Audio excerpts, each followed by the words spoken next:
The Boston Celtics are clicking at the right moment since the Eastern Conference is still wide open. No team has really put themselves ahead of everyone else that's trying to contend for the title. At one point, it looked like it was the Brooklyn Nets that had no competition in the Eastern Conference, but then it looked like the Chicago Bulls was that team. And at one point, it also looked like it was the Milwaukee Bucks, but right now it's looking like it's the Miami Heat. And if we take a look at the standings, we can see that Celtics have put themselves right back in the race to contend for a title. And they're not that far from the first seed, just 3.5 games below them. And as I'm making this video, currently the Celtics are in a 9-game winning streak, making it the longest streak in the NBA right now. And if we try to keep it 100, we all know the Celtics were one of the most disappointing teams the first 2 months of the season. So in this video, we are going to take a look at why they have been so successful as of late. They finally found their identity. You know, at the beginning of the season, they didn't know how to play together, so their chemistry has improved by time, and the guys just seem to know their roles better now.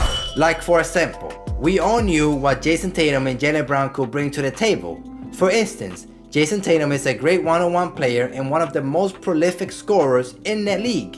Jaylen Brown is one of the best two-way players in the league also. But they needed to get the other guys on their team involved more. And as of late, they have been really doing that, because when we look at their assist numbers from the first 36 games, Tatum was averaging 3.8 assists and Jaylen was averaging 2.9 assists. While through the last 20 games, Tatum is averaging 4.6 assists and Jaylen is averaging 4 assists. So it's clear to me that they are finally trusting their teammates. Marcus Smart has become their point guard, the facilitator. He decided to start taking less shots and looking to put his teammates in better position to score the ball. Now all of a sudden, you see guys like Robert Williams III getting easy lobs to the basket and giving you a double-double almost every night. And in the last 19 games he played, he already has as many as he did in the first 36 games he played. And let me not forget, he's anchoring their defense in the paint right now. He's averaging 2.2 blocks per game, and I really believe he's a top 10 center in the league right now. I don't think 10 centers are better than him right now in the NBA. Derek White was a great pickup at the Celtics. They got him during the trade deadline. He's a hooper. He can knock down the three and he can move well without the ball.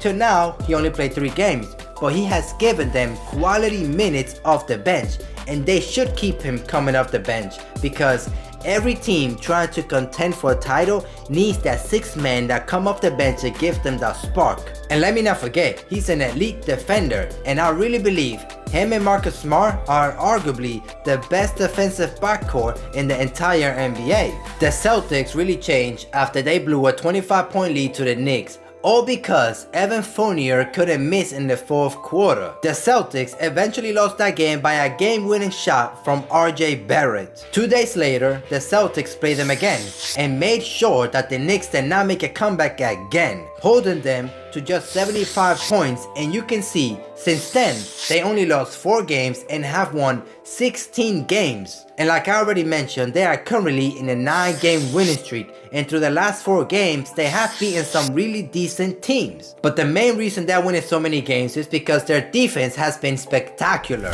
Through the last 20 games they had the best defensive rating in the NBA. Through the winning streak, it's even better, almost 11 points better than the 2nd best defensive team through that period. That's the same difference between the 2nd best defensive team and the 26th best defensive team in the NBA. That's so incredible. Plus, they also have the best record against the top 8 teams in the Eastern Conference, which is 12-7. Jayson needs to be the Jayson Tatum we seen the last 19 games, except for that game against the Charlotte Hornets where he shot 26% from the field. Hopefully the Celtics can keep it up with how they are playing right now, because first and foremost, we all gotta give them their respect for turning the season around like that. And I was actually one of the people that was claiming that Jaylen Brown should have been traded before the trade deadline. And here's the link to the video if you want to check it out and have a quick laugh. But also let me know down in the comment section how far you think the Celtics will make it this season. And if you made it this far, thank you for watching. See you on the next one.